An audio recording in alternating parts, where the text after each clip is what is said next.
بسم الله الرحمن الرحيم. إذا جاءك المنافقون قالوا نشهد إنك لرسول الله والله يعلم إنك لرسوله والله يشهد إن المنافقين لكاذبون اتخذوا أيمانهم جنة فصدوا عن سبيل الله إنهم ساء ما كانوا يعملون ذلك بأنهم آمنوا ثم كفروا فطبع على قلوبهم فهم لا يفقهون وإذا رأيتهم تعجبك أجسامهم وإن يقولوا تسمع لقولهم كأنهم خشب مسندة يحسبون كل صيحة عليهم هم العدو فاحذرهم قاتلهم الله أنى يؤفكون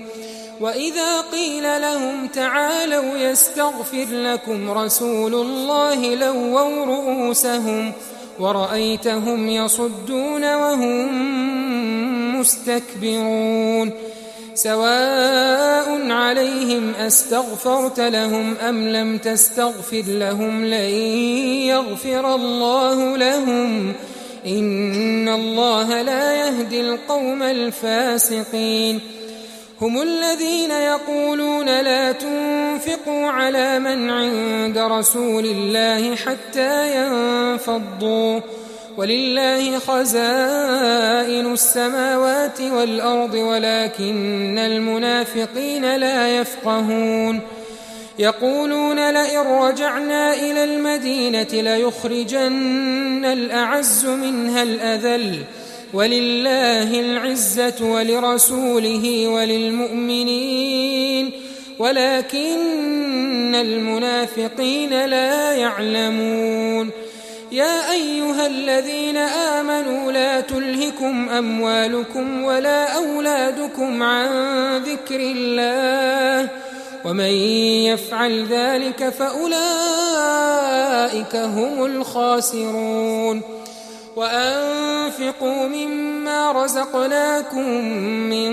قبل أن يأتي أحدكم الموت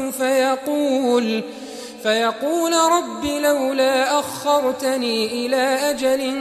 قريب فأصدق وأكن من الصالحين ولن يؤخر الله نفسا إذا جاء أجلها والله خبير بما تعملون.